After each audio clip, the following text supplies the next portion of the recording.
तो पिछला video series में हम लोग देख लिए थे लगभग आपका ये 26 नंबर प्रश्न 27 नंबर प्रश्न तक देख लिए थे।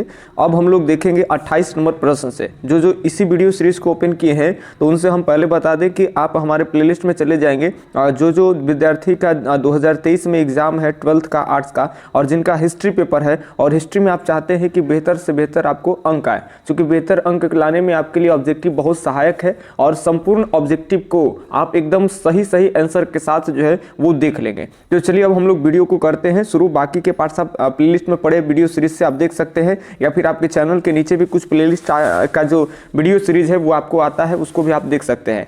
तो अभी हम लोग देख रहे हैं मुगल वंश और मुगल वंश के तमाम जितने भी प्रश्न बोर्ड एग्जाम में बनने लायक है वो तमाम प्रश्नों में से हम लोग लगभग 25-26 प्रश्न को देख लिए, 27-28 प्रश्न को। अब हम लोग देखेंगे फाइनली 27 तक देखें। 28 नंबर प्रश्न से अभी इस पार्ट से शुरू करते हैं और 28 नंबर प्रश्न आपको दिख पा रहा है कि निम्नलिखित में अंतिम मुगल शासक कौन था? बहादुर शाह जफर, औरंगजेब, शाहजहां या फिर जहांगीर? फटाफट से बताएंगे कि कौन है, कौन अंतिम मुगल शासक है। तो अंतिम मुगल शासक की बात कर ले तो ये हो जाएंगे आपका सही उत्तर बहादुर शाह जफर। आप बहादुर शाह जफर द्वितीय भी कह सकते हैं, जिनको पकड़े करके 1857 की क्रांति में अंग्रेजों ने इन्हें कहाँ भेज देते हैं तो रंगून भेज देते हैं, याद रहेगा आपको। चलिए 28 का यहाँ पे ये ऑप्शन सही है। 29 नंबर प्रश्न जो है वो है आपका सर कि मुगल काल में किस भाषा का महत्व अधिक था? तुर्की का, यहाँ मुर्की लिखा हुआ, आप तुर्की समझेंगे, तुर्की का, फारसी का, उर्दू का, हिंदी का। फटाफट से देखेंगे कि आपका 29 नंबर प्रश्न है, आप कह रहा है कि मुगल काल में किस भाषा का महत्व अधिक था। एक भाषा आपको चूज करना है जो मुगल काल के दौरान उस भाषा का महत्व ज्यादा था, तो ये याद रखेंगे फारसी। मुगल काल में अगर बात कर ले तो फारसी ध्यान रहेगा आपको। और अकबर, जब खास करके अकबर के टाइम में फारसी भाषा का महत्व थोड़ा और भी ज्यादा बढ़ गया था। चलिए अगले हम लोग देखेंगे, बहुत बढ़िया प्रश्न है और एनसीईआरटी का एकदम प्योर प्रश्न है कि नस्तक लिखी किसकी पसंदीदा शैली थी? जहांगीर के, शाहजहां के, अकबर के या फिर औरंगजेब के? फटाफट बताएंगे कि किसकी पसंदीदा ये शैली है। तो यहाँ हम लोग देखे थे कि ये जो पसंदीदा शैली है सर ये अकबर की पसंदीदा शैली है, क्योंकि इसमें हम लोग इस तरह से, जैसे आज हम लोग ऐसे लिखते हैं लाइनिंग वाली, लेकिन इसमें जब इतिवृत्ति लिखे जाते थे तो ये क्या होते थे कि वो सपाट कर करके लिखा जाता था। जैसे मान लेते हैं कि ऐसे लिखा जा रहा है, फिर ऐसे लिखा जा रहा है, यहाँ से इसे लाइनें को लिखते चल गए ऐसे, तो सपाट कर करके लिखा जाता था। और अकबर के इस तरह से लेखन शैली जो है बड़ा पसंद आता था, तो अकबर की पसंदीदा आप कह सकते हैं कि शैली थी, ठीक है, लेखन कला में। चलिए अगले प्रश्न को अगर देखें, 31 नंबर प्रश्न जो है वो है आपका स्थापत्य कला का संबंध है। स्थापत्य आर्किटेक्चर से किसका संबंध है? चित्रकला से, मूर्ति कला से, या भवन निर्माण से, या फिर सिक्का निर्माण से? फटाफट से बताएंगे, जल्दी से प्रश्न का सही उत्तर देंगे। तो स्थापत्य का जो स्थापत्य कला का अगर संबंध की बात कर ले तो ये भवन निर्माण से है। मुगल काल में जो स्थापत्य बनते हैं, खास करके उस समय जो भवनों का निर्माण होता था वो गुंबद आकार के बनते थे, याद रखेंगे, गुंबद आकार के बनाए जाते थे। ये आपका भवन से संबंधित है डायरेक्टली, आप याद रखेंगे। 31 के आपका सी ऑप्शन सही है।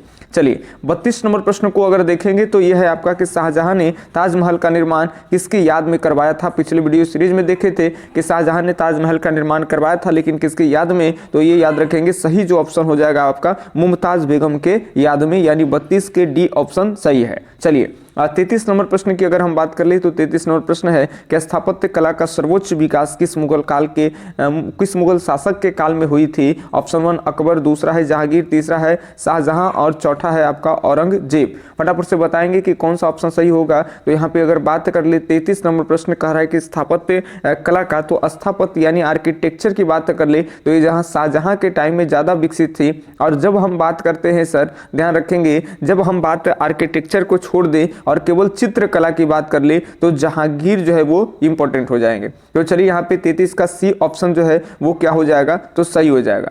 34 नंबर प्रश्न की अगर बात कर ले तो 34 नंबर प्रश्न है आपका कि 1609 ईस्वी में हॉकिंस किस मुगल शासक के दरबार में आया था? अकबर के या जहांगीर के, शाहजहां के या फिर औरंगजेब के? फटाफट से बताएंगे, सभी आपको एकदम इंपॉर्टेंट प्रश्न करा रहे हैं। तो 34 का कौन सा ऑप्शन सही होगा? फटाफट से बताएंगे। तो 34 का बी ऑप्शन सही हो जाएगा, जहांगीर के काल में आए थे। 1609 में जो आपका हॉकिंस जो है वो जहांगीर के दरबार में आए थे, याद रहेगा आपको। चलिए 35 नंबर प्रश्न को अगर हम देखेंगे तो 35 नंबर प्रश्न है आपका कि तख्त ए मुरसा का वर्णन किस ग्रंथ में मिलता है। ऑप्शन 1 है आपका बाबरनामा, अकबरनामा, जहांगीरनामा या फिर बादशाहनामा। फटाफट से बताएंगे कि कौन सा ऑप्शन सही होगा। तो यहाँ अगर बात कर ले तख्त ए मुरसा का जो वर्णन है ये याद रखेंगे बादशाहनामा में मिलता है। ठीक है, बादशाहनामा में हमीद लाहौरी के द्वारा लिखा गया है। ये सब आप लोग देखे थे, जो कि अबुल फजल का ही चेला था। ठीक है, चलिए अगले देखेंगे 36 नंबर प्रश्न है। तो 36 नंबर प्रश्न आपका है कि पानीपत का प्रथम युद्ध कब हुआ था। 1526 में, 1527 में, 1528 में या 1530 में। तो यहाँ सही जो ऑप्शन आपका हो जाएगा उत्तर ये आपका वो पहला हो जाएगा 1526 में, याद रखेंगे। तो 36 का ए ऑप्शन सही है, 36 का ए ऑप्शन सही है। 1526 में पानीपत का पहला युद्ध हो रहा है बाबर और इब्राहिम लोदी के बीच में। इब्राहिम लोदी बेचारा पराजित हो जाता है, बाबर की जीत हो जाती है। इसी युद्ध में बाबर पहली बार तोप का प्रयोग करता है। चलिए 27 नंबर अगर प्रश्न की बात कर ले तो 37 नंबर, तो यह आपका जजिया कर किस मुगल शासक ने समाप्त किया। बाबर ने, हुमायूं ने, अकबर ने, औरंगजेब ने। जजिया कर अगर किस मुगल शासक ने समाप्त किया, फटाफट से देखेंगे तो समाप्त करने वाला महान होगा और अकबर ही मुगल काल का सबसे महान शासक है। तो ये याद रखेंगे, मुगल सम्राट अकबर ने जजिया कर को हटाया। देखिए जजिया कर को जजिया कर पे रोक लगाया, सती प्रथा हो, बाल विवाह हो, इन सभी पे। लेकिन ये ध्यान से सुनेंगे बात को, इनके समय में अगर एक चीज का सेवन बढ़ रहा है और वो क्या है, तो तंबाकू। यहाँ से भी प्रश्न आते हैं कि किस मुगल शासक के काल में तंबाकू का सेवन शुरू हुआ। तो अकबर के टाइम में, और खत्म किया था इसका लड़का जिसका नाम है जहांगीर। लेकिन पूर्णतः खत्म होने वाला ये चीज नहीं है। तो प्रश्न डालता है कि रोक किसने लगाया। चलिए 38 नंबर प्रश्न की बात कर ले तो कहते हैं कि तानसेन का मकबरा कहाँ है। तानसेन का मकबरा कहाँ था ये आपको बताना है। दिल्ली में, आगरा में, झांसी में या फिर ग्वालियर में। तो तानसेन की जो मकबरा है याद रखेंगे ग्वालियर में पड़ता है। ग्वालियर कौन से राज्य में पड़ता है, तो ग्वालियर जो है वो आपका मध्य प्रदेश एमपी में पड़ता है। यही झांसी की रानी लक्ष्मीबाई जो है वो जीत कर करके आई थी और ग्वालियर पर भी अपना फतेह हासिल किए थे। और इसके बाद अभियान के दौरान बेचारी झांसी की रानी लक्ष्मीबाई वीरगति को प्राप्त हो गई। चलिए 39 नंबर प्रश्न अगर देखेंगे तो बहादुर शाह की मृत्यु कहाँ हुई थी। बहादुर शाह की मृत्यु दिल्ली में, लंदन में, कोलंबो में, रंगून में। तो बहादुर शाह की मृत्यु आप सब जानते हैं कि 1857 की क्रांति में दिल्ली का नेतृत्व जो है 1857 की क्रांति में दिल्ली का नेतृत्व करने वाले जो भारत के शासक सम्राट थे जिनका नाम था बहादुर शाह जफर, और ये जब पकड़े गए थे दिल्ली में विद्रोहियों की जब दमन नीति चला करके और दिल्ली पर जल्द ही अंग्रेज जब कब्जा कर लिया था, तो बहादुर शाह जफर मुगल सम्राट को यहाँ मारता नहीं है। इनके हम लोग बताए थे कि इनके पोते और बेटे को हत्या कर देते हैं अंग्रेज, लेकिन इनको पकड़ करके और रंगून भेज दिया जाता है ताकि भारत में दंगा और ज़्यादा न फैल जाए। चूँकि ये सम्राट थे तो इसलिए वहाँ भेज देते हैं और वही रंगून में ही इनकी क्या हो जाती है, तो मृत्यु हो जाती है। तो यहाँ पे 39 का डी ऑप्शन सही है। चलिए 40 नंबर प्रश्न की अगर हम बात कर ले तो यह है आपका कि शाहजहां द्वारा बसाई गई राजधानी का नाम क्या था। मेहरौली, शाहदरा या फिर निजामुद्दीन या फिर आपका शाहजहानाबाद। फटाफट से बताएंगे कि आपका शाहजहां द्वारा बसाई गई राजधानी का नाम क्या था। जल्दी से बताएंगे कि कौन सा ऑप्शन सही होगा। तो सब जानते हैं शाहजहानाबाद की जो स्थापना है, शाहजहां ने शाहजहानाबाद की स्थापना करवाया था। ठीक है, जिसके दिल्ली हाँ, तो आपका 40 के डी ऑप्शन सही है। चलिए 41 नंबर प्रश्न की अगर बात कर ले तो 41 नंबर प्रश्न है कि गुलबदन बेगम कौन थी। एक नर्तकी थी, गायिका थी, लेखिका था या फिर नायिका था। जल्दी से बताएंगे कि गुलबदन बेगम कौन थी। 41 नंबर प्रश्न का बताइए कौन सा ऑप्शन सही होगा। तो गुलबदन बेगम जो है वो एक लेखिका है, यानी 41 नंबर प्रश्न का सी ऑप्शन जो है वो क्या होगा आपका, तो सही हो जाएगा। चलिए 42 नंबर प्रश्न की बात कर ले तो 42 नंबर प्रश्न है कि किस प्रशासकीय सुधार के लिए शेरशाह खास तौर पर जाना जाता है जी। बाजार नियंत्रण, ये नहीं, अलाउद्दीन खिलजी होगा। चलिए भूमि सुधार व्यवस्था हेतु या तो मनसबदारी व्यवस्था हेतु या फिर विधि नियंत्रण हेतु। फटाफट से बताएंगे कि कौन सा ऑप्शन सही होगा। तो ये याद रखेंगे, शेरशाह सूरी याद रखेंगे, आमतौर पर ये भूमि सुधार व्यवस्था के लिए ही जाना जाता है, ये ध्यान रखेंगे। 42 का बी ऑप्शन सही होगा। चलिए 43 नंबर प्रश्न की अगर हम बात कर ले 43 नंबर प्रश्न, तो अकबर ने फतेहपुर सीकरी में एक नया शहर की नींव किसके सम्मान में रखी थी। ऑप्शन 1 है बाबर, दूसरा है मोइनुद्दीन चिश्ती, तीसरा है सलीम चिश्ती, चौथा है निजामुद्दीन औलिया। फटाफट से बताएंगे कि किसके सम्मान में जो है वो अकबर ने फतेहपुर सीकरी में एक नए शहर की नींव जो है वो रखे थे। तो ये आपको फटाफट से बताना है कि 43 नंबर प्रश्न का कौन सा ऑप्शन सही होगा। तो 43 नंबर प्रश्न की अगर बात कर ले तो यहाँ पे आपका जो सही ऑप्शन हो जाएगा वो हो जाएगा आपका ग यानी सी ऑप्शन, सलीम चिश्ती के सम्मान पे, याद रहेगा आपको।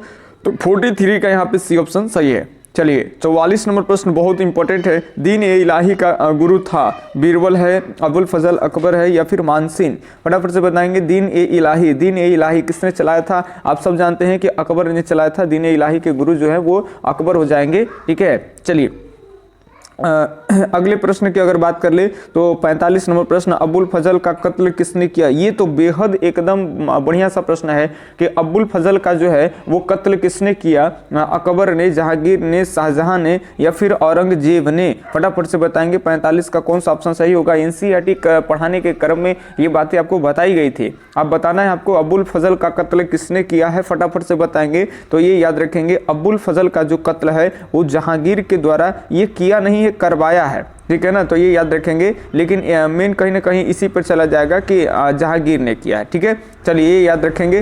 तो आपका 45 नंबर प्रश्न का बी ऑप्शन सही हो जाएगा।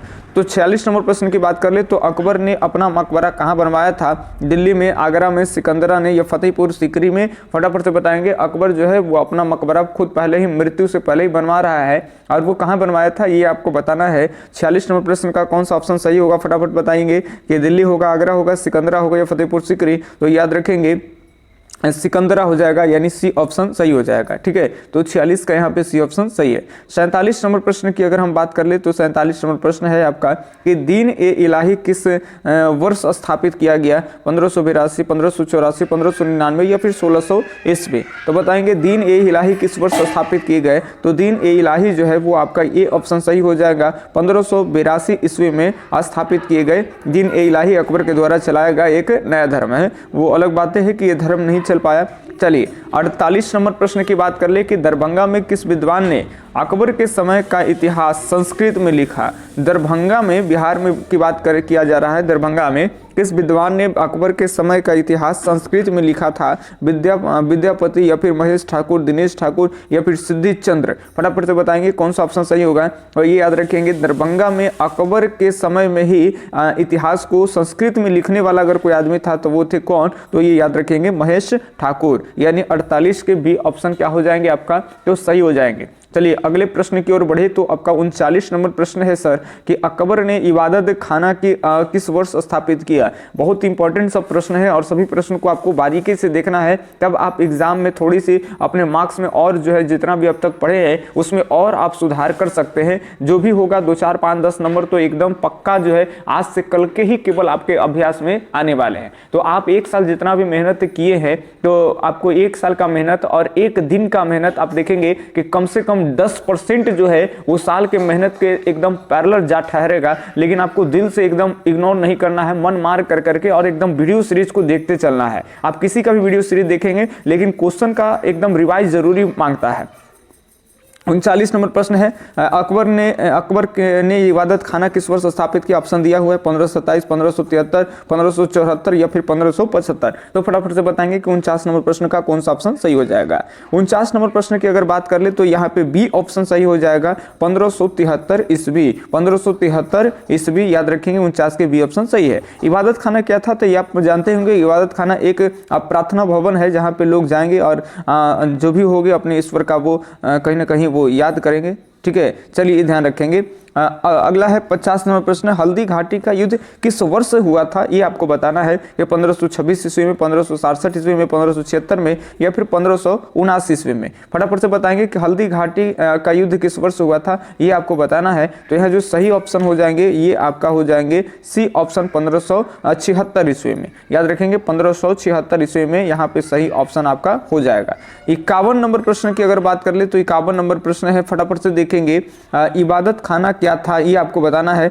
इबादत खाना क्या था? प्रार्थना भवन है या सभा स्थल है, बैठक है या फिर गप खाना है, यानी जहां पर गपशप करते हैं जल्दी से बताएंगे, या फिर ऐसे ही बैठक है, या फिर कोई सभा है, या प्रार्थना भवन। तो अभी कुछ देर पहले हम आपको बताए थे कि ये इबादत खाना जिसकी स्थापना जो है सर वो अकबर के समय काल में 1573 में की गई थी, ये एक प्रकार का प्रार्थना भवन है जहां लोग प्रेयर करेंगे। तो 51 का यही ऑप्शन क्या हो जाएगा आपका, तो बिल्कुल सही हो जाएगा। चलिए ये 52 नंबर प्रश्न देखेंगे, बड़ा बढ़िया है। बीरबल का असली नाम क्या था? अजीत कुंवर, महेश दास, रवि ठाकुर, या फिर अब्दुल लातिफ? फटाफट से बताएंगे। ये तो बहुत बढ़िया प्रश्न है। बीरबल जो कि अकबर के टाइम में चतुराई के लिए जाना जाता है, समझ रहे बात ना। जिस तरह से हम लोग कहीं ना कहीं देखें कि तेनालीराम जो होते हैं वो विजयनगर में, आपका विजयनगर में से संबंधित है तेनालीराम, और तेनालीराम दक्षिण भारत में विजयनगर साम्राज्य में देखेंगे तो कृष्णदेवराय के टाइम में चतुर में गिने जाते हैं। ठीक उसी तरह से मुगल काल के दौरान अकबर के समय में अगर कोई आदमी जो चतुराई के लिए जाना जाता हो वही बीरबल है। और बीरबल का वास्तविक जो नाम है सर वो आपका महेश दास है। तो यहाँ पे 52 नंबर प्रश्न का बी ऑप्शन सही है। ठीक है, चलिए 53 नंबर प्रश्न की बात कर ले तो कहते हैं किस मुगल शासक ने दास प्रथा को समाप्त किया है? आपको एक मुगल शासक चुनना है जो जो दास प्रथा होता था उस प्रथा को वो क्या किया है, तो समाप्त किया है। अकबर, या फिर जहांगीर, या फिर शाहजहां, या फिर औरंगजेब? फटाफट से बताएंगे। तो 53 नंबर प्रश्न का एक ही ऑप्शन सही होगा। दास प्रथा हो, चाहे जजिया कर हो, चाहे तीर्थ यात्रा कर हो, ठीक है, इन सभी पे रोक लगाने वाला जो राजा है, शासक है, उसका नाम क्या है, तो अकबर है। तो यहाँ पे हम लोग काफी सारे देख लिए। आपको वीडियो सीरीज में हड़प्पा पूरा दिखा दी। यहाँ पे क्वेश्चन आंसर का पूरा हमारे पास जो आंसर शीट भी है। तो अगर किसी को अगर लेना हो कि किसी तरह से अगर पीडीएफ की सर हम पूरा वीडियो लेक्चर नहीं देखे हैं, हमको पूरा वीडियो का एक सीरीज ही दे दीजिए, एक पीडीएफ के रूप में हम केवल पीडीएफ देख लेंगे, आंसर अपना मिला लेंगे। तो आप हम पे व्हाट्सएप कर करके ले सकते हैं। आपको कुछ राशि देना होगा, 2 रुपया दीजिए, चाहे 5 रुपया दीजिए, चाहे 11 रुपया दीजिएगा, कुछ राशि आपको दे ही के लेना होगा, फ्री में आपको नहीं दे सकते हैं। तो जितना आपसे बन पाए, 1 रुपया अगर लगेगा कि हम 1 ही रुपया देंगे तो आप 1 ही रुपया हमको फोन पे कर करके और ले सकते हैं। चलिए अगले हम लोग पढ़ेंगे उस महात्मा गांधी राष्ट्रीय आंदोलन यानी खिलाफत आंदोलन से संबंधित प्रश्न, यानी मॉडर्न हिस्ट्री में हम लोग घुसने वाले हैं। लेकिन मॉडर्न हिस्ट्री के लिए हम अलग से पार्ट्स बनाएंगे। वीडियो बहुत ज़्यादा लंबा बना देंगे तो कई लोग देख नहीं पाएंगे। तो इस पूरे वीडियो को देखने के बाद आप प्लेलिस्ट में आएंगे और फिर हमारे दोबारा हिस्ट्री के वीडियोज़ को आप वहाँ पर देख लेंगे। अभी हम लोग देखेंगे महात्मा गांधी वाले, उसके बाद हम लोग विजयनगर को भी आपको कवर कराएंगे, और विजयनगर के बाद फिर हम लोग देखेंगे विद्रोह और राज। ये सभी आपको हम एक झलक दिखा दे रहे हैं। और इसके बाद विभाजन को देखेंगे, विभाजन के बाद संविधान को देखेंगे, और फिर हमारा फाइनली 12th का हिस्ट्री हो जाएगा आपका द एंड। इससे ज्यादा सवाल नहीं आएंगे, बहुत होते हैं तो मॉडिफाई कर करके इसी कॉन्सेप्ट से 2, 4, 10 प्रश्न जो है एक्स्ट्रा बनाए जाते हैं। चलिए तो मिलते हैं अगले वीडियो सीरीज में, तब तक के लिए धन्यवाद, अल्लाह हाफिज। मिलते हैं अगले वीडियो सीरीज में।